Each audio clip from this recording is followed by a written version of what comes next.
बिस्मिल्लाहिर्रहमानिर्रहीम, अस्सलाम वालेकुम। प्रोग्राम गोहर के साथ मैं हूं शुमाइला चौधरी।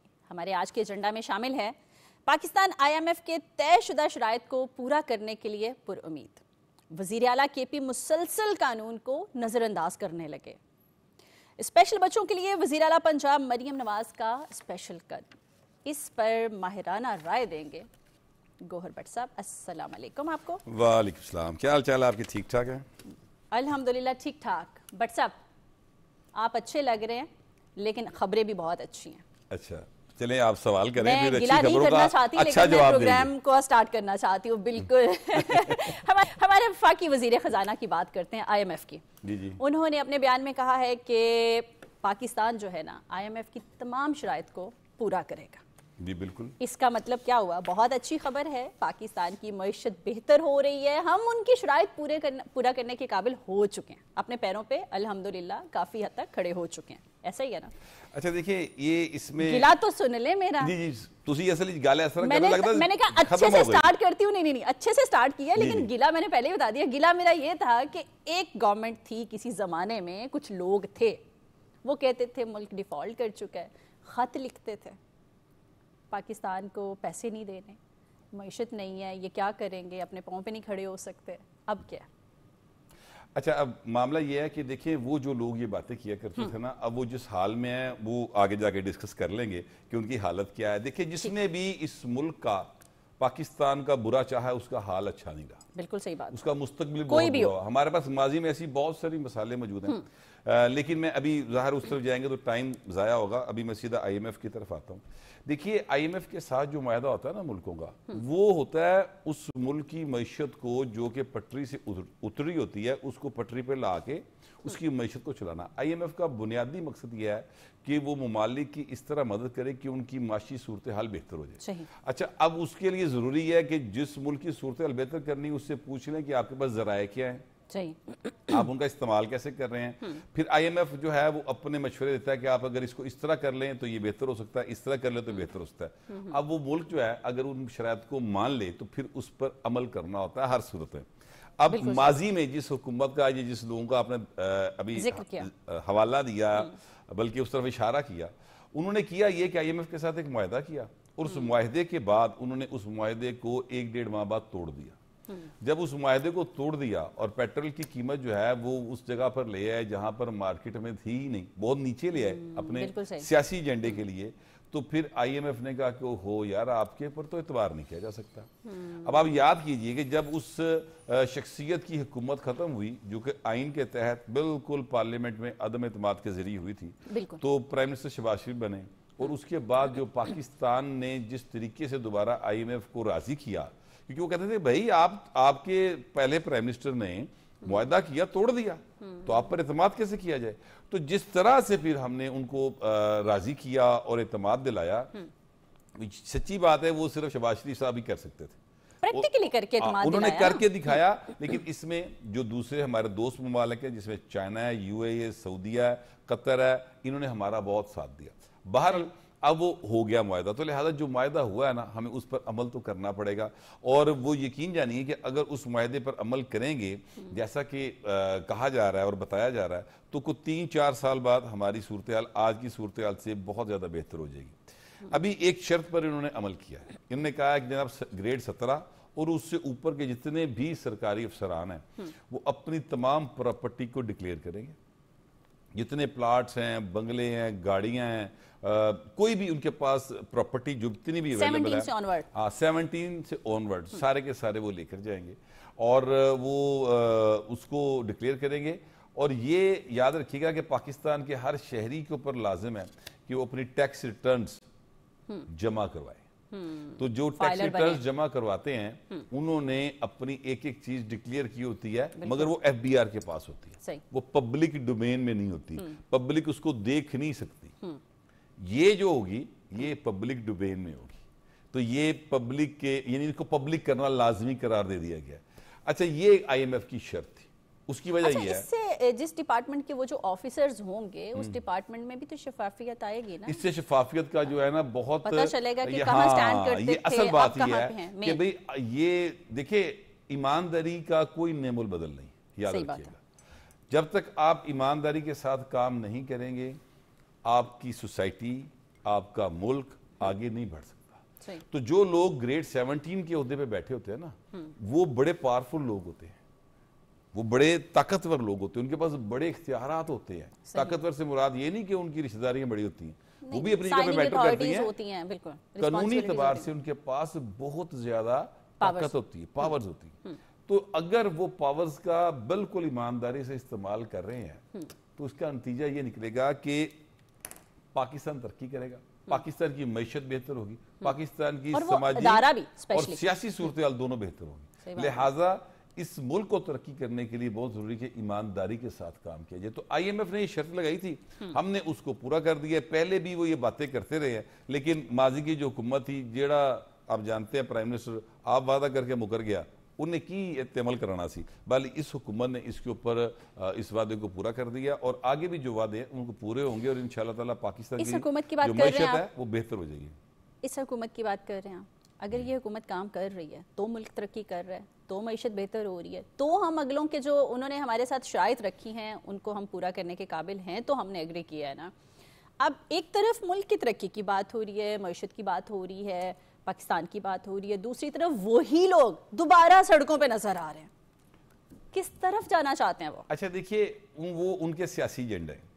अब वो चाहते ही है मुल्क से आगे तो नहीं है ना सियासत। देखिए वो जब इंसान जो है वो किसी नफरत या मोहब्बत के जज्बे में कैद होता है ना, तो फिर उसकी अक्ल काम करना छोड़ देती है। फिर वो ये नहीं देखता कि इससे फायदा होगा कि नुकसान होगा। वो थोड़े से लोग हैं, आप ये देख लें, अभी जेल के बाहर बैठे हुए थे, मुश्किल से कोई 100 या 125 लोग होंगे, लेकिन उन्होंने इस तरीके के साथ ये शो करना शुरू किया सोशल मीडिया के ऊपर कि जैसे पता नहीं क्या हो गया, इनकलाब आ गया, लाखों लोग निकल आए हैं, को पता नहीं क्या होने जा रहा है। इसका ये प्रोपेगेंडा जो बेनकाब हुआ है, इस पे भी हम बात करेंगे, लेकिन मैं कहना ये चाहता हूं कि एक्चुअली वो कर क्या रहे, वो कर सिर्फ ये रहे कि किसी भी तरीके से पाकिस्तान के अंदर जो मैशत ठीक हो रही है वो ठीक ना हो सके, वो हालात खराब रहे ताकि आम आदमी तंग हो।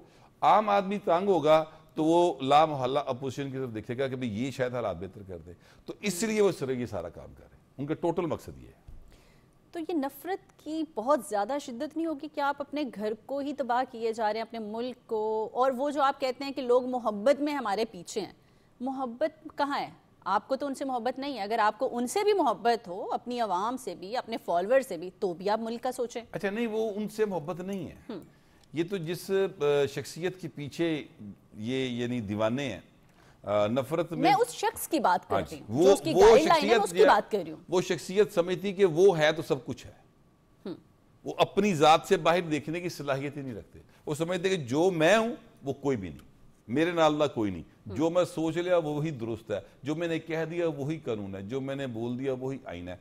ये उसकी शख्सियत है प्रॉपर। मैंने जो आपको 2 लफ्जों में बयान कर दी है। अब चूंकि वो सिर्फ अपनी जात से बाहर नहीं सोचते, इसलिए उनको इस बात से कोई फर्क नहीं पड़ता कि कोई इससे किसी का कितना नुकसान हो रहा है, जानी हो रहा है, माली हो रहा है, मुल्क का नुकसान हो रहा है। यार ये तो वो शख्सियत है, आप याद कीजिए, इन्होंने इंटरव्यूज दिए, इन्होंने कहा पाकिस्तान जो है वो श्रीलंका बन जाएगा, पाकिस्तान डिफॉल्ट करने जा रहा है। ये बातें इन्होंने की भी हैं। खुदा ने खास्ता अच्छा, कर अब चुका ये बात यकीन करें कि अल्लाह का शुक्र है कि पाकिस्तान उस सूरत हाल में नहीं है, हम उससे बहुत आगे चले गए। लेकिन ये बातें वो हैं कि ये बात करने से पहले मैं जब ये बात की है, यानी इसको दोहराया है, उनकी उसको दोहराया, तो मेरे जिस्म के अंदर ना बकायदा एक शिवरिंग हुई है कि यार ये मैं अपने मुल्क के बारे में बात कर रहा हूँ। लेकिन वो शख्सियत ये बात नहीं सोचती, तो लिहाजा मैं अच्छा, लेकिन अवाम तो समझ चुकी है, अवाम तो समझती है। जो हम ये इलेक्शन हुआ है, अगर हाँ एग्जैक्टली वही बात करने लगे, ये देख लें अवाम ने क्या। चलें, ये अभी आपने इलेक्शन की बात की तो जरा थोड़ा सा जिमनी इलेक्शन का भी मैं इस पे बात टच देते जाएं। हाँ, जरा थोड़ा टच देना जरूरी है ना सियासत का भी। ये देखिए, ये पंजाब के अंदर इलेक्शन हुआ ज्यादा, और एक इलेक्शन था जो केपी में हुआ। पंजाब के अंदर उन्होंने इल्जामात लगाए। पहले उन्होंने कहा जी हमने तो बाइकआउट किया हुआ था, जबकि लाहौर के NA 129 में बाइकआउट करें ना। नहीं, लाहौर के NA 129 में कोई बाइकआउट जी बिल्कुल वही ना, वहां पर ये इलेक्शन का टेस्ट कर रहे थे, पूरा इन्होंने जोर लगाया, तो आधे से ज्यादा मार्जिन से वहां पर हार गए। बिल्कुल। दूसरी जो बात है वो ये है कि फिर ये केपी के अंदर इलेक्शन था, और केपी की जिस सीट को बाबर नवाज साहब ने विन किया, आप यकीन जानिए कि वो बिल्कुल ऐसी था जैसे उन्होंने कोई आसमान से तारे तोड़ लिए, क्योंकि वो सीट जो है वहां पर वो खानदान 60s से जीतता चला आ रहा है। दरमियान में शायद एक बार थोड़ी देर के लिए बाबर नवाज साहब जीते के अलावा फिर इतने सालों से हुकूमत भी तो इनकी है, उनकी हुकूमत वहां पे चली आ रही है, सारी एडमिनिस्ट्रेशन उनके पास है, वसाइल सारे उनके पास हैं, इसके बावजूद बाबर नवाज साहब जीत गए। अच्छा, यही नहीं है, उनके नीचे 3 हलके बनते हैं एमपीएस के, उस एमएनए की सीट के जी। तीनों में 2 के ऊपर वो जो शख्सियत इलेक्शन कंटेस्ट कर रही थी उनके इंतहाई करीबी रिश्तेदार एमपीएस हैं और एक उनका अजीज है जो एमपी है। तो तीनों एमपीएस जो हैं वो पीटीआई के हैं और वहां पर वो इलेक्शन हार जाते हैं। अब ये एक अपोजिशन में लड़ा हुआ इलेक्शन है पीटीआई की जाने। बिल्कुल। अब मैं आपको थोड़ा सा माजी में लेके जाता हूँ। आपको डस्के का इलेक्शन याद जी? डस्के का इलेक्शन 2 बार करवाना पड़ा, दोनों बार मुस्लिम लीग नून जीती। उस दौर के अंदर को 16 या 17 इलेक्शन हुए जिस वक्त पीटीआई की गवर्नमेंट थी, तो 16-17 इलेक्शन जो थे सारे के सारे जिमनी, वो सारे के सारे इलेक्शंस जो हैं वो उस वक्त की अपोजिशन जमातें जीती, चाहे वो पीपल्स पार्टी थी, चाहे वो नून लीग थी, चाहे वो जेयूआईएफ थी। तो लिहाजा यानी अपोजिशन के अंदर रह के उन्होंने इलेक्शन जीते। यहाँ पर ये अपोजिशन के अंदर है, रोला पाया होता कि हम बड़े पॉपुलर हैं। ये हुआ कैसे? ये हुआ कैसे? अपने सूबे में इलेक्शन हार गए। ये हुआ कैसे? पॉसिबल कैसे हुआ? ये इस तरह से हुआ कि जो इनको समझ आनी चाहिए कि अवाम ने इनको रिजेक्ट कर दिया। नहीं, देखिए अवाम ने तो है, देखे मुल्क की तरक्की देखी है। मैं आपको फर्क बताता हूँ आपको। देखिए ये अवाम ने इसलिए रिजेक्ट किया कि आप ये अंदाजा लगाएं कि जो केपी के वजीर आला थे पहले गंडापुर, अब वो इस वक्त वजीर आला नहीं है, वो भी, और ये जो अब वजीर आला हैं सुहेल अफरीदी साहब, ये भी, ये जरा चेक करें कि कितने दिन वो महीने में पेशावर में होते हैं और कितना दिन वो अडयाला के बाहर होते हैं। मैं यही पूछने लगी हूँ कि यहाँ पे मुझे भी ये यहाँ पे एक इतनी सी बात बताते जाएं, बड़ी समझदाराना बातें कर रहे हैं बड़ी बड़ी कि ये जो अब नए वजीर आला केपी हैं आपके फेवरेट, मैं तो डे 1 से यही कहूंगी, अब क्या कर रहे हैं? वो सिर्फ अडयाला के चक्कर लगाए जा रहे हैं, गवर्नेंस कहाँ है? वो जो केपी की आवाम है उनका फ्यूचर क्या है? अगर ये एक सजा याफ्ता मुजरिम की जेल के चारों तरफ चक्कर लगाएंगे तो क्या इस तरह से सूबा चलेगा? अच्छा, ये मैं आपसे गुजारिश करूं कि ये उनकी ट्रेनिंग का हिस्सा है। मैं यही बात आपकी गोशगुजार करना चाह रहा था कि ये उनकी ट्रेनिंग का हिस्सा है। उनके जो लीडर है जिनकी मोहब्बत में वो दीवाने हैं, ये भी और गंडापुर साहब भी, दोनों। मोहब्बत की कोई वजह होती है? नहीं, वो भाई इंस्पायर है उनसे, वो समझते हैं कि ये जो बहुत जबरदस्त शख्सियत है, कोई वजह हो सकती, मोहब्बत की वैसे कोई वजह नहीं होती, मोहब्बत हो जाती बस, ठीक है, वो उनको हो गई, जिसकी भी वजह तो हो गई। पर अब मामला ये है कि वो जो हैं अपना उनके लीडर, उन्होंने 3.5 पौने 4 साल पाकिस्तान के ऊपर हुकूमत की। उनकी पंजाब के अंदर हुकूमत थी, उस्मान बुज़दार साहब यहाँ पे वज़ीर-ए-आला थे। उनकी केपी के अंदर हुकूमत थी, वहाँ पर जो हैं उनके वज़ीर-ए-आला मौजूद थे, और उनकी जो है बलूचिस्तान में हुकूमत थी, वहाँ पे वज़ीर-ए-आला मौजूद थे। अब आप ये देखिए कि इन तीनों सूबों में और वफाक के अंदर मुझे बताइए किसी जगह के ऊपर किसी एक जो है सरकारी सतह के ऊपर स्कूल, कॉलेज, यूनिवर्सिटी, हस्पताल, किसी का उन्होंने इफ्तिताह किया हो, किसी का उन्होंने संगे बुनियाद रखा हो? नहीं, क्योंकि वो इस बात पे यकीन रखते हैं। ऐसे कामों का जिक्र भी नहीं किया आपने हुकूमत में, वो तो तनकीद करते रहे। पता है कहते सन कि मुझे तो ब्यूरोक्रेसी अच्छी नहीं मिली, मुझे तो ये सिस्टम अच्छा नहीं मिला, मुझे तो सऊदीया का निज़ाम पसंद है, मुझे तो चीन का निज़ाम पसंद है, मुझे तो अमेरिका का निज़ाम पसंद है। वो इस तरह की बातें क्या करते हैं। मुझे तो इंडोनेशिया का निज़ाम पसंद है, मुझे तो मलेशिया का निज़ाम पसंद है। तो वो जिस निज़ाम के अंदर वज़ीर-ए-आज़म बने थे उनको वो पसंद नहीं था।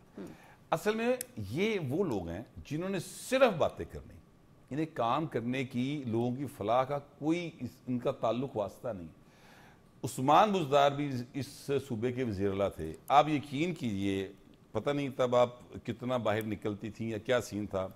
ये शहर लाहौर, ये पीटीवी के ऑफिस से आई हूँ। नहीं, मैं कहाँ से आई हूँ? मैं यहीं, मेरा मतलब है कि अब ये मैं यहीं पे ही रही हूँ। मैं तो आपको बता रहा हूँ। मैं तो, आप तो बुज़दार कह रहे हैं, मैं तो साथ साई लगाते हैं। अच्छा, वो ताड़े पासे था जुए ऐसे करके लाते, ऐसे करके मैं तन गया ना। मगर मैं क्या ये चाह रहा हूँ कि इस शहर के अंदर ये जो शिमला पहाड़ी है, ये जो गवर्नर हाउस का एरिया है, ये सारे पे गुजरते हुए सांस रोकना पड़ता था, गंद इस तरह फैला होता था। बिल्कुल ऐसे ही है। ठीक है, अब साफ सुथरा पंजाब जो ये यानी मरियम नवाज का प्रोजेक्ट है, इन्होंने शुरू किया। अब ये देखिए कि ये सिर्फ लाहौर की बात नहीं, आप मुल्तान चले जाएं, आप कसूर चले जाएं, आप गुजरावाला चले जाएं, पंजाब की बात भी हम करेंगे। जगह तो के मुझे ऊपर केपी अवाम पे तरस आता है, उनका क्या फ्यूचर है, उनका क्या कसूर है। हर वक्त जो केपी वजीर आला है ना, आपको हर जगह कानून की नाफरमानी करते नजर आ रहे हैं। नहीं उस तरफ आए जरा, उनका क्या करना है। गल कंप्लीट हो लेंदे फिर उधर जाओ। अच्छा। मैं ये कह रहा हूं कि ये जो सारा काम है ना, ये तब होता है जब आपके दिल में दर्द हो अवाम के लिए। जी, मरियम नवाज के दिल में दर्द है अवाम के लिए, उनके वालिद साहब नवाज शरीफ साहब के दिल में दर्द अवाम के लिए, शहबाज शरीफ साहब के दिल में दर्द है, इसलिए काम होते हैं। जब ये दर्द ये ना हो और दर्द ये हो कि मैंने दूसरों की सिर्फ बुराइयां करनी है, सिर्फ ध्यान ही तो ऐस पासे हुए, तो फिर आप पॉजिटिव काम नहीं कर सकते। अब आते हैं उस बात की तरफ जो आपने कहा क्या कसूर है, वो भी हमारे बहन भाई हैं। अच्छा नहीं, कसूर तो है भाई, मैं गलत बात नहीं करूंगा, कसूर उनका है, वोट किया भाई उन्होंने, ट्रस्ट किया ना ना ट्रस्ट कोई करे तो उसको इस तरह नहीं करते। एक दफा किया, दो दफा किया, तीसरी बारी भी कर ले, बस तीसरा अच्छा पहली अब आपने देख तो लिया, एंड हो गया उनका। ना ऐसे नहीं, असं भुगतो ना जो फिर अगला इलेक्शन नहीं होता, ठीक है ना। तो मैं कह रहा हूँ कि पहले दो दफा जब ट्रस्ट किया, ठीक है, तो तीसरी दफा नहीं करना चाहिए, लेकिन लोगों ने किया। अब जब ट्रस्ट किया है तो चले, वो तो अवाम है, उन्होंने तो ट्रस्ट किया, आपको बार बार इज्जत दे रहे हैं, आपको बार बार अपनी मोहब्बत से वो वोट कर रहे हैं, तो यार तुसी भी तो थोड़ा जा, मेरा मतलब उन्होंने खिदमत करते हो ना। गंडापुर साहब पेशावर में रहते थे, ना ये सुहेल अफरीदी साहब रहते हैं, ये तो पूरा गंडा साहब को फॉलो कर रहे हैं, यहीं पर रहते हैं। और वहां के अवाम अमन अमान की सूरत हाल देख लें, वहां पर आप देख लें कि क्या सूरत हाल है पानी की, पीने के, वहां पर सड़कों की सूरत हाल देख लें, वहां पर ट्रांसपोर्ट की सूरत हाल देख लें, वहां पर खुराक की सूरत हाल देख लें, वहां पर तलीम की सूरत हाल देख लें, वहां पर हॉस्पिटल की सूरत हाल देख लें, वहां पर जो दरख्तों की सूरत हाल है वो क्या है। अभी ये जब वो आए अपना बारिशें हुई हैं और वहां से जो मिट्टी का सैलाब आया, पत्थरों का सैलाब आया, क्योंकि वहां से सारे दरख्त काट दिए गए, टिम्बर माफिया खा गया वाले दरख्त। तो ये हाँ जी, सुनामी वाले दरख्त। तो मैं कहना ये चाहता हूं कि भाई इनको अपने सूबे की तरफ तवज्जो देनी चाहिए। उन लोगों ने आपसे मोहब्बत की है भाई, उन्होंने आपको तीसरी बार वोट किया। केपीके के अवाम ने कभी दूसरी बार भी किसी एक पार्टी को वोट नहीं किया मुसलसल, इन्होंने तीसरी बार ट्रस्ट किया, उन्होंने तीसरी बार वोट किया, तो ये उनके साथ करके रहे। लिहाजा फिर जिमनी इलेक्शन में इतनी तारीखी लीड से उन्होंने हराया है इनको कि इनको लग समझ गई। और अब ये अंदाजा लगाइए कि ये रिगिंग का कह भी नहीं सकते कि रिगिंग हुई, क्योंकि रिगिंग नहीं हुई भी नहीं है। और बाबा रिगिंग किसने करनी होती है, खुद ही करवानी थी ना। फिर रिगिंग करनी होती है जो पोलिंग एजेंट, वो जो पोलिंग प्रिजाइडिंग ऑफिसर होते हैं। तो प्रिजाइडिंग ऑफिसर कौन होते हैं, वो सूबाई गवर्नमेंट के मुलाजिम होते हैं। तो लिहाजा चीजें जो हैं वो इनके हाथ से बहुत बुरे तरीके से निकल रही हैं, इसलिए ये धरना दे के बैठे हैं बार बार, और ये एक नॉन इशू को इशू बनाकर आगे चल रहे हैं। अभी इस पे मजीद बात करेंगे, आप अगला जो सवाल कर रहे थे वो कर ले, फिर इस पे मजीद बात करेंगे। मैंने कहा अगर वापस मैं डयाला आ जाऊं तो बहुत बड़ा प्रोपेगेंडा किया इन्होंने, पिछला पूरे दिन हम यही सुनते आए हैं और देखते आए हैं, इतना बड़ा ड्रामा रचाया। हमारे इन्फॉर्मेशन मिनिस्टर अताउल्लाह तारर ने वो बड़ा बुरी तरह से, वो हमेशा इनके प्रोपेगेंडे पकड़ लेते हैं, बेनकाब किया उन्होंने, कहा जी ये डयाला में ये हो रहा है वो हो रहा है, उन्होंने कहा ये वो नहीं हो रहा। अच्छा वो लॉयर भी हैं, खाली इन्फॉर्मेशन मिनिस्टर ही नहीं है। उन्होंने कहा कि लॉ के अकॉर्डिंगली इनको और मैनुअल के अकॉर्डिंगली सारी सहूलियत दी जा रही हैं, और तो और हफ्ते में एक बार जो है ना देसी मुर्गी और मछली भी दी जा रही है। फिर भी उन्होंने इतना बड़ा प्रोपेगेंडा किया, ये हो गया वो हो गया। अच्छा मैं आपसे गुजारिश करूं, अब ये देखिए जो अताउल्लाह तारर साहब ने बात की ना, जेल मैनुअल का रूल 265 है, वो क्या कहता है, वो ये कहता है कि जनाब जो कैदी होगा वो कोई सियासी गुफ्तगू नहीं कर सकता। बट साहब यहीं से मैं दोबारा ज्वाइन करूं, बड़ी इंटरेस्टिंग बात करने लगे हैं, यहां पे लेनी है एक छोटी सी break. Stay with us.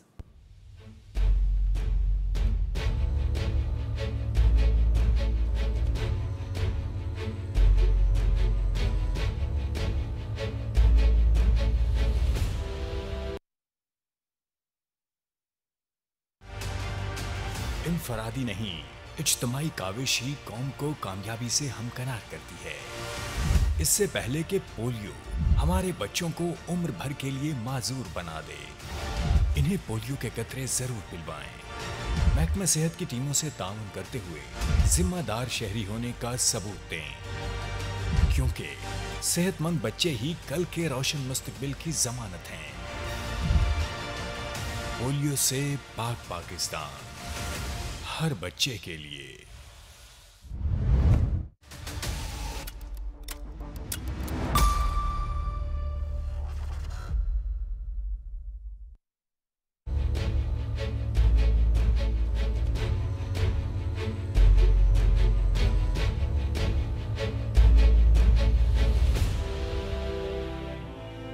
Welcome back. Programme में साथ रहने का शुक्रिया। जी बट सर, जो जेल मैनुअल का रूल 265 है ना, वो ये कहता है कि जो कैदी होगा, चाहे वो आला तरीन कैदी क्यों ना हो, यानी इंतहाई सुपीरियर नेचर का कैदी क्यों ना हो, जिसको ए क्लास मिली होती है, इस तरह का कैदी क्यों ना हो, वो उसको इस बात की इजाजत नहीं है कि वो पॉलिटिकल गुफ्तगू कर सके और जो जेल का डिसिप्लिन है उसके बारे में वो खत लिख सके, जो जेल का अंदर कैदी दूसरे हैं उनकी हालत के बारे में वो बात कर सके।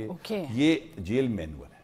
अब कानून के मुताबिक तो इनकी मुलाकातें पॉलिटिकल नहीं हो सकती, मुलाकातें जो हो सकती हैं वो नॉन पॉलिटिकल हो सकती। अब जो केपी के वजीर आला है वो क्या कह रहे हैं, वो कह रहे हैं कि मैंने गाइडलाइन लेनी है, मेरा पॉलिटिकल लीडर है तो मेरी मुलाकात करवाएं। अब ये बात ज़हन में रखिए कि वो कानून से हटकर एक फेवर मांग रहे हैं। अच्छा, अदालतें जो हैं वो अगर उनको फेवर देती हैं, अदालत उनको कहती है कि मुलाकात कर लें, तो बिल्कुल उस अदालत का हुक्म होगा, उस पर मुलाकात हो जाएगी। ये अदालत जाना चाहिए था। इन्होंने अदालत जाने से पहले क्या काम शुरू किया, इन्होंने यहाँ पे धरने शुरू कर दिए। अच्छा, उसका नतीजा क्या निकला? उसका नतीजा ये निकला कि ये जितनी भी बातें कर रहे थे वो सारी की सारी जो है एक्चुअली दुनिया को अपनी तरफ मुतवज्जा करने की, रियल इश्यूज जो केपीके के हैं उससे नजर हटाने के लिए, जो वहां पर एक ऑपरेशन चल रहा है उसको उससे नजर हटाने के लिए, और जो कुछ वहां पर हो रहा है उससे नजर हटाने के लिए उन्होंने एक यहाँ पर एक नया तमाशा का लफ्ज में इस्तेमाल कर लेता हूँ, सॉफ्ट से वो लगाया हुआ था। अब ये बात यहाँ तक रहती ना तो चीजें बहुत बेहतर रहती। अभी मैं आपको एक शायद सुप्रीम कोर्ट के एक केस का मुझे अब एग्जैक्ट याद नहीं है कि उसका पीएलडी में कैसे रिपोर्टेड है वो, लेकिन मैं आपको ये बता देता हूँ, मेरी जो यादाश्त है उसके मुताबिक ये हुआ था कि मियां नवाज शरीफ साहब जो हैं जब उनको सजा सुनाई गई, बल्कि नाहल किया गया, ठीक है, तो पहले नाहल किया गया था पनामा में से कामा निकाल के, आपको याद होगा। तो उसके बाद हुआ ये कि 2017 का इलेक्शन आ गया और 2017 के इलेक्शन में मियां साहब ज़ाहिर है अपनी पार्टी के सदर थे, तो उनको जनाब ओहदे से हटाने के लिए बाकायदा तौर पे मूव किया गया अदालत ने, और वहां से ये हुक्म आया कि पॉलिटिकल पार्टीज ऑर्डिनेंस के तहत, पॉलिटिकल पार्टीज एक्ट था, पॉलिटिकल पार्टीज एक्ट के तहत जो शख्स सजा याफ्ता होगा वो किसी पार्टी का ओहदेदार नहीं हो सकता। सही, ऐसे तो जब कोई बादशाह नहीं हो सकता तो बादशाह घर कैसे हो सकता है? लिहाजा ये अल्फाज थे बकायदा कि जब को बादशाह नहीं हो सकता तो बादशाह घर कैसे हो सकता है? तो उसके साथ मुलाकात के लिए आप कह रहे हैं कि जनाब उसको जो है वो इजाजत दीजिए, नहीं बिल्कुल नहीं हो सकता, और वो ओहदे पे भी नहीं रह सकते, तो उनको हटा दिया गया था, मियां साहब को सदारत उनसे छीन ली गई। तो अब ये भी एक वो जो है हमारे पास प्रेसिडेंट मौजूद है। अच्छा, अब आते हैं इस बात की तरफ कि अगर ये वहां पर अडयाला जेल के बाहर जो भी 50, 100, 60, 70, 200 बंदे कर लें, वो बैठे हुए थे, तो वो अपना चलें जितने भी कह लें, मैं बहुत वधा के दस रहे हैं, ठीक है, वो जो बैठे हुए थे, बात को बढ़ाना उनका काम है, हमारा नहीं, लेकिन चलो मैं कहता हूँ मार्जिन दे दो, ठीक है। अच्छा, वो बैठे हुए थे वहां पे, तो वो वहां पर बैठ के जो भी कर रहे थे उस हद तक तो मैं कहता हूँ फिर भी कि अपने मुल्क के अंदर अब इन्होंने किया क्या, जो नूरीन न्याजी साहबा है वो बानी पीटीआई की बहन है, और उन्होंने इंडिया की एक जो मीडिया हाउस है ANI, उनको एक इंटरव्यू दे दिया, और उस इंटरव्यू में जो बातें उन्होंने की हैं, अताला तारड़ साहब ने, मैं वो बातें दोहराना नहीं चाहता किसी भी सूरत, अताला तारड़ साहब का एक जुमला मैं बता दूं आपको, उन्होंने कहा ये सारी मुल्क दुश्मनी है, इसके सिवा कुछ नहीं, उन्होंने अपने बयान में ये कहा। अब ये देखिए कि इंडिया के अंदर जो चीज चलती है वो पाकिस्तान में नहीं आती, यानी इंडिया के चैनल्स पाकिस्तान में नहीं खोल सकते। अब भी अब यूट्यूब पे खोल के कोशिश करें, नहीं खुलेंगे, हमारे चैनल्स वहां पे नहीं खुलते, ठीक है। तो अगर आप इंडियन चैनल के ऊपर जा रहे हैं तो आप इंडियन आवाम को बता रहे हैं ना, बिल्कुल, कि पाकिस्तान के अंदर ये हो रहा है, तो इंडिया कौन है? इंडिया हमारा दुश्मन नंबर 1 है। उसके साथ अभी हमारी मई में लड़ाई हुई है जी।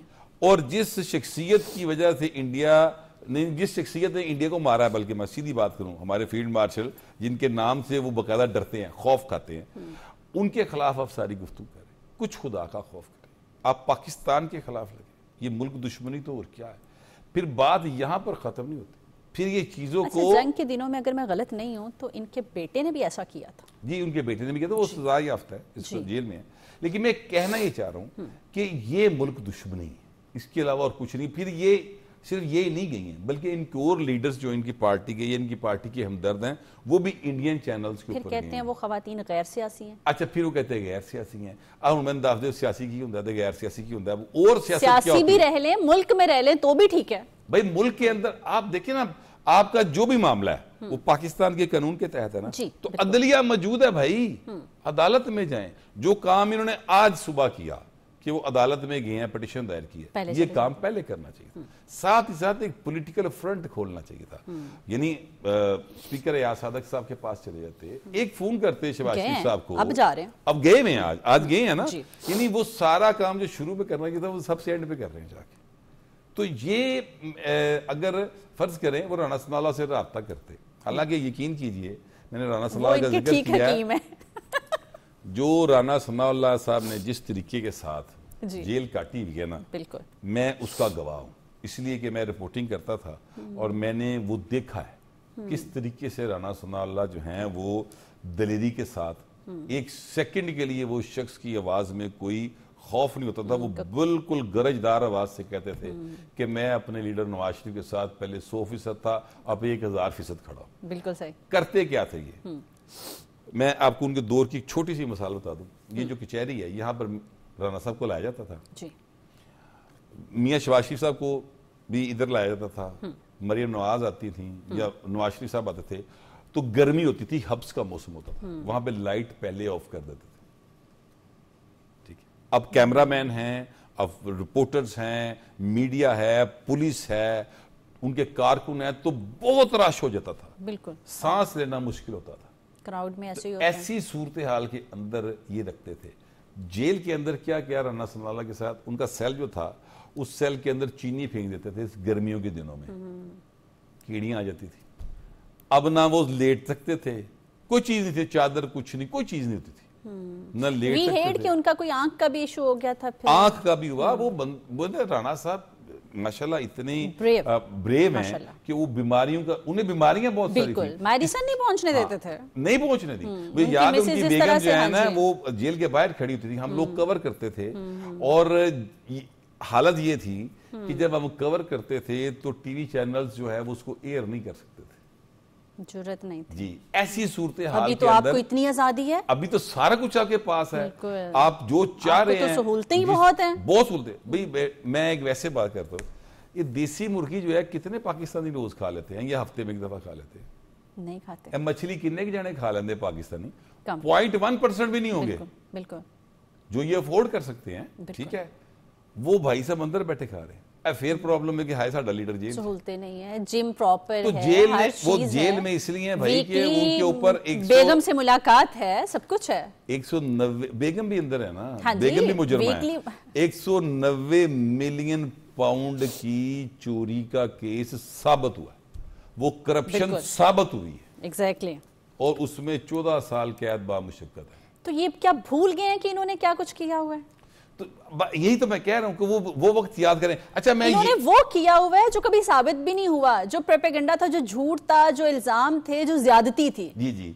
और अब अच्छा, एहसन इकबाल साहब के साथ क्या किया आपको पता है? एहसन इकबाल साहब को एक वो किसी ने गोली मारी थी और उनका बाजू का मसला था, तो वो जब इनको गिरफ्तार किया गया तो फिजियोथेरेपी करवाना बहुत जरूरी था, बिल्कुल, ताकि उनका बाजू सीधा मूवमेंट रहे। वो नहीं दिया गया, राइट सर, ठीक है।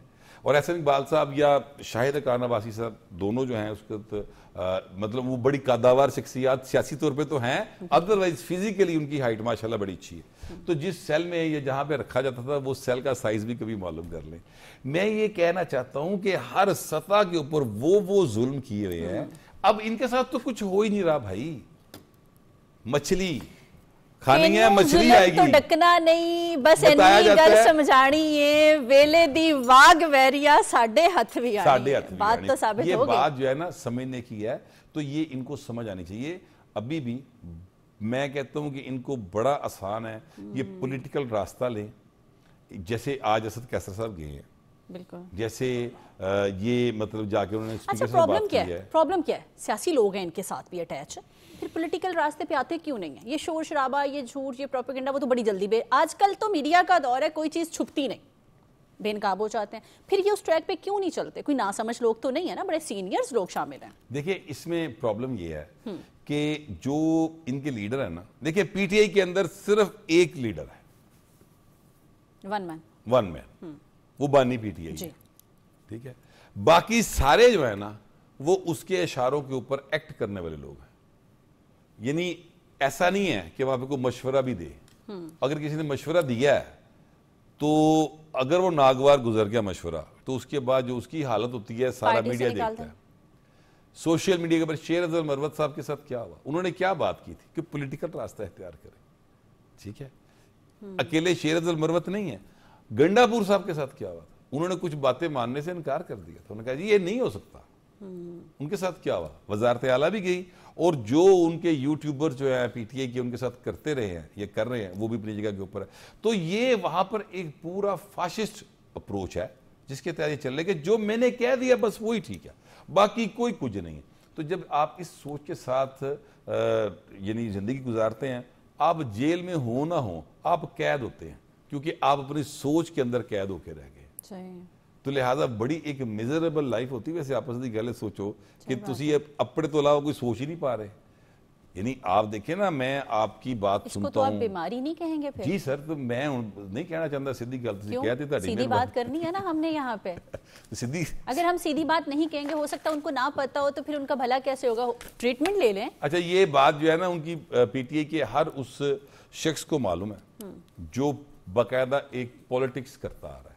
यानी अच्छा, अगर वो अपनी बीमारी समझ जाए ना भट्ट साहब, तो हम अपने प्रोग्राम में वज़ीर आला पंजाब से रिक्वेस्ट करेंगे कि वो पंजाब में हैं तो उनको डॉक्टर की सहूलत दी जाए, स्पेशली जो इनके दिमाग का इलाज करे। रिक्वेस्ट कर देते हैं हम।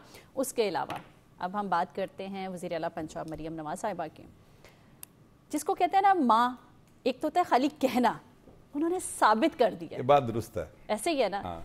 जिस तरह वो स्पेशल सेंटर गई हैं, बच्चों के सेंटर गई हैं, जिस तरह से वो उनसे मिली हैं, एक बट सब वो इतना इमोशनल था कि एक माँ ही इस तरह से कर सकती है। अच्छा, वो आप ये देखिए वो बच्चा कितना क्यूट था। उस बच्चे ने जिस तरीके से यानी इतने दावे के साथ उन्हें कहा कि नीचे बैठे के साथ, हाँ कहते हाँ पहले इनसे भी कहा, मरीम नवाज से भी कहा, सानिया से भी कहा, जो उनके साथ एमपी हैं, वो उनको भी कहा। अच्छा, दोनों के साथ नीचे बिठा के इतने कॉन्फिडेंस से कह रहा है जिस तरह बिल्कुल अपना है, मसला ही कोई नहीं, मेरी गल टाल ही नहीं सकती, लगा ही नहीं कि कोई और आई कोई और है। तो लिहाजा उनके साथ बैठ के ऐसे उन्हें तस्वीर उतारी है, और फिर जिस तरह से यहाँ पे वो हार्ट सा लगा था उसको उतार के उनको लगाया। तो इसका मतलब पता क्या, इसका अपने हाथ से खिला रहे हैं, इसका मतलब ये है कि बच्चे जो होते हैं ना, मतलब वो असल में नजर पड़ लेंदा बाल कि ए मेनल मां दी नजर ना वेख रही है, या ए मेनल जड़ा ना चाची दी नजर ना वेख रही है, या ये जो है मेरी मुझे नफरत से देख रही है, मोहब्बत से। बच्चा एक सेकंड में चीजों को जज करता है। बच्चा पंजाबी कहते सिर्फ प्यार दा गाहक हुंदा है, ठीक है। तो उनको उसमें अपनी मां नजर आई है, इसीलिए इतनी चाहत से और इतने दावे के साथ, हमा दावा जिसे कहते हैं ना, उसकी आवाज में इतना कॉन्फिडेंस था बच्चे के। वरना बच्चे देखें, हम भी कहीं पे जाएं, बच्चे थोड़ा झिझक जाते हैं, बिल्कुल झिझकते हैं। वो मरियम नवाज से बिल्कुल नहीं झिझके, इतनी सिक्योरिटी होना, इतना हाँ, लेकिन उन्होंने किया और मरियम नवाज ने भी जिस तरह से किया, तो मैं समझता हूँ कि ये मिसालें हैं। और सच्ची बात है, दीगर जो हमारे सूबों के वज़राए आला हैं, उनको चीज़ें सीखनी भी चाहिए। ज़रूरी नहीं होता कि आप हर वक्त जो है ना हेडमास्टर ही बने रहो, ठीक है। चीज़ें मोहब्बत के साथ, प्यार के साथ, अपनाईत के साथ भी ठीक हो सकती हैं।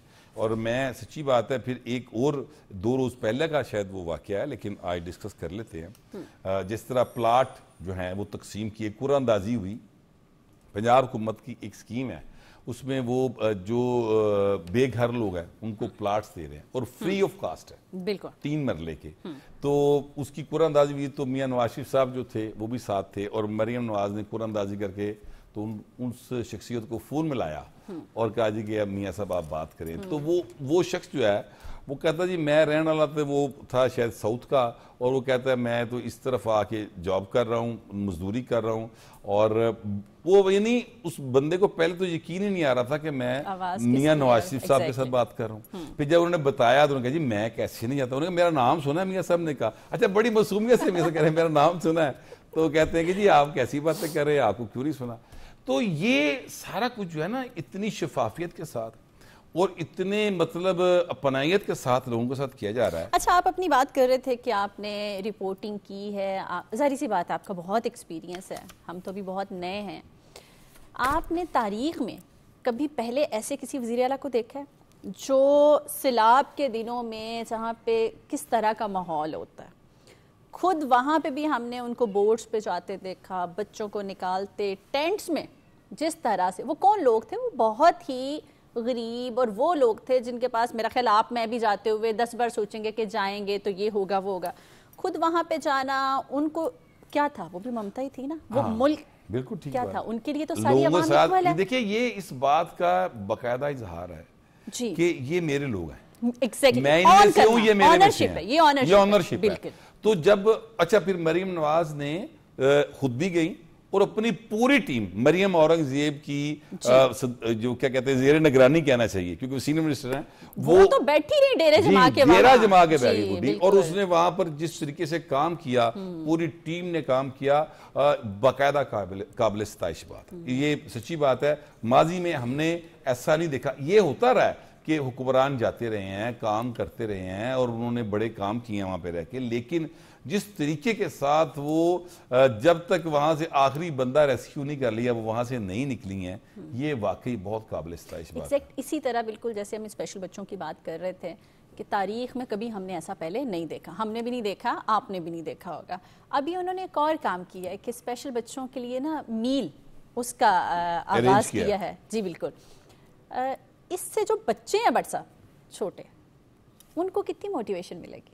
देखिए ये बच्चों की, अगर आप भूख का एहसास कर रहे हैं, अगेन बात है एहसास की। एग्जैक्टली।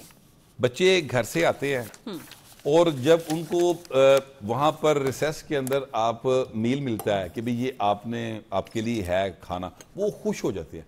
यूजुअली जो बच्चे होते हैं वो घर से माँ उनको कुछ न कुछ देती है, लेकिन स्कूल से मिले तो मोटिवेशन बढ़ती है। लेकिन जब स्कूल से मिले तो बहुत ज्यादा उनको एहसास होता है, वो एक गिफ्ट के तौर पे होता है। और बच्चे जो है आपको पता है गिफ्ट मिलने पर बहुत ज्यादा उनको खुशी होती है। तो ये एक कहना ये चाहता हूँ कि जो मरियम नवाज है ना, वो पंजाब के सूबे के जो बच्चे हैं या गरीब लोग हैं, मजदूर हैं, उनके लिए बाकायदा एक माँ का रोल प्ले कर रही हैं। और ये कहने की बात नहीं है, हम देख रहे हैं और सारी दुनिया विटनेस कर रही है इस बात को कि जिस तरीके से मरियम नवाज और उनकी टीम जो है वो दिन रात लगी हुई है। ये वाकई बहुत बहुत रेयर होता है। अच्छा, पहले माजी में वैसे हुआ है, शहबाज शरीफ साहब जब चीफ मिनिस्टर पंजाब थे, आप यकीन करें ये शादमान के अंदर लगते हैं अतवार बाजार, उसका लगा करता थे। तो अक्सर एक मिनिस्टर साहब है, वो चूंकि मेरे इलाके के मिनिस्टर हैं, वहाँ पे रहते रहे हैं, तो मेरे साथ उनकी काफ़ी अच्छी सलाम दुआ है। तो अतवार को ज़ाहिर है हर बंदा जाता है वहाँ से अतवार बाजार से सामान खरीदने के लिए, तो सुबह सुबह का टाइम होना, तो वो मिनिस्टर दी अद्धियां अखा खोलियां ते बूट का तस्मा बंद है या नहीं बंद, दौड़ लगी। मैं कहना वो की होया भाजी कितने दौड़? और सर मियाँ साहब ने किसी टाइम इतने आई जाना तो चीज़ा सीधियां करा देवा, यानी इतना काम करें। मियाँ साहब रात 2 बजे निकल जाते हैं सड़कों के ऊपर चेक करने के लिए सूरत हाल क्या जा रही है। तो मियाँ शहबाज शरीफ साहब के अंदर जो एक काम करने का जुनून है ना, वो भी मिसाली है, कोई शुबे की बात नहीं इसके अंदर। इसी तरह मरियम नवाज, मैं ये शायद ब्राज़ील के दौरे पे थी, तो मैंने मालूम किया कि भाई 2-4-5 दिन हो गए हैं तो पीछे तो सूरत हाल खराब होगी। तो पता चला कि नहीं बाबा, वो वहां पर बैठकर ऑनलाइन मीटिंग दे रही, एक बंदे से पूछ रही क्या बना, क्या कर रहे, व्हाट्सएप ग्रुप बनाया हर प्रोजेक्ट का, भाई ऑनलाइन आए, कौन कौन किधर है, क्या किया, इसका क्या किया, इसका क्या किया। तो एक चीज का वहां पर भी उन्होंने जो है ना पूरी अख रखी थी कहना को समझे। अच्छा, ये जो स्पेशल बच्चों के सेंटर बने हैं ना, ये आप लाहौर की बात कर रहे हैं, ये खाली लाहौर के लिए नहीं है, ये सेंटर ऑफ एक्सीलेंस जो है ना, ये पंजाब के 28 जो डिस्ट्रिक्ट है ना, वहां पे बनने जा रहे हैं। जबरदस्त। ये जो बच्चे हैं हमारे स्पेशल बच्चे, ये भी हमारे माशरे का हिस्सा है, नहीं, उनका भी हक है। सर, ये अच्छी जिंदगी, एजुकेशन, उनका हक है, अच्छी जिंदगी उनका हक है।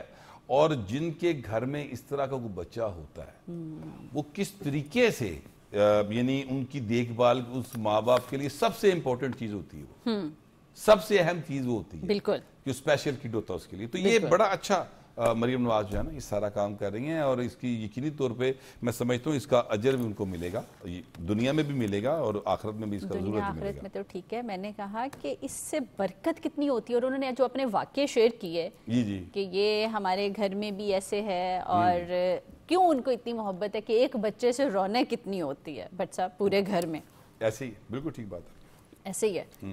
और यहाँ पे मेरा ख्याल है कि बहुत ज़्यादा इमोशनल हुए जाएंगे और हम प्रोग्राम को खींचते जाएंगे, वक्त जितना भी कम हो, जितना भी ज़्यादा हो, हमें कम ही लगेगा। मुझे तो वो उस बच्चे की मोमेंट नहीं भूलती, कहता है इधर आ और फिर थल्ले तू भी इधर आ, तू भी, मतलब अकेली नहीं, तू भी इधर। बहुत था। प्रोग्राम का वक्त खत्म हुआ, हमें इजाज़त दीजिए, अपना ख्याल रखिएगा। अल्लाह पाकिस्तान हमेशा जिंदाबाद।